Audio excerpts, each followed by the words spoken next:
भारतीय कंपनियां अपनी जमीन बेच रही हैं और इसका फायदा मिल रहा है रियल एस्टेट सेक्टर को। रियल एस्टेट कंपनियां इनकी जमीन खरीद कर अपने कारोबार को चलाने की कोशिश कर रही हैं। पिछले 1-2 सालों में कई नामी गिरामी कंपनियों ने अपनी जमीन रियल एस्टेट कंपनियों को बेचकर खूब पैसे बटोरे हैं। लेकिन ये रियल एस्टेट कंपनियां क्यों ऐसी जमीन खरीदना पसंद करती हैं, ये जानने की कोशिश की ओयनतम ओझा सिन्हा ने।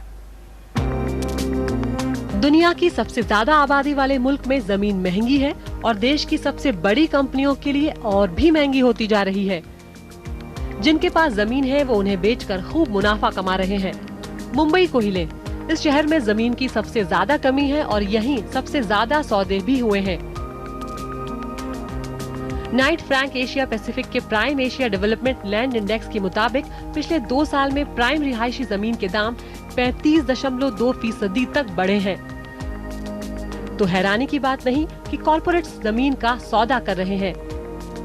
हाल में ओबरॉय रियल्टी ने LIC हाउसिंग फाइनेंस से लिए लोन चुकाने में डिफॉल्ट किया, लेकिन मुंबई के बोरीवली में टाटा स्टील की 25 एकड़ जमीन को नीलामी के जरिए 1155 करोड़ रुपए में खरीदने की रकम फिर भी जुटा ली।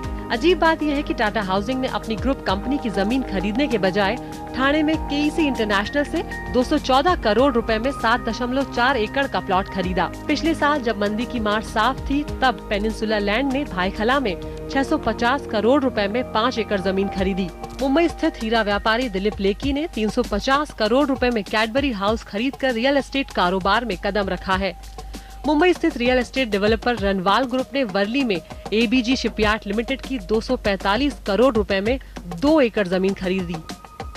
जानकार मानते हैं कि कॉर्पोरेट हाउसेस से जमीन लेने में रियल एस्टेट कंपनियों का फायदा है।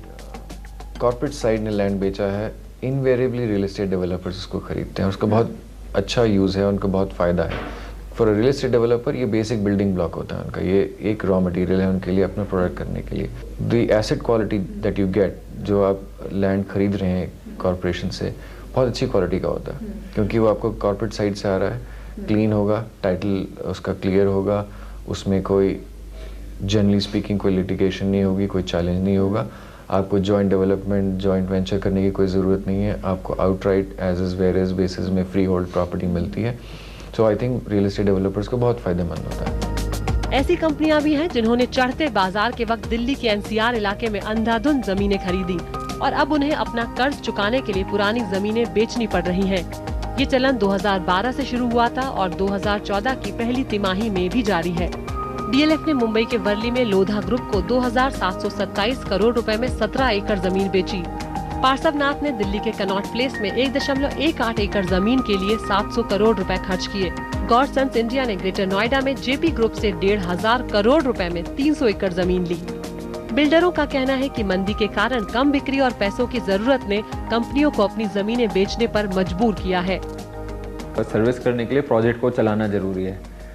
इसका दूसरा कारण ये हुआ कि साथ में क्या हुआ कि प्रोजेक्ट्स डिले हुए, या तो अप्रूवल देरी से आए या एनवायरनमेंट क्लियरेंस देरी से आई। अब जब क्लियरेंसेज आ गए तो मार्केट इतना अच्छा नहीं चल रहा है और इस साथ साथ आपको कैपिटल को भी सर्विस करना है। तो काफ़ी डेवलपर्स ने ये डिसाइड किया कि हम प्रोजेक्ट डेवलप करके अगले 7-8 साल में कैपिटल को सर्विस करें, इस पीरियड का ब्याज और भरें।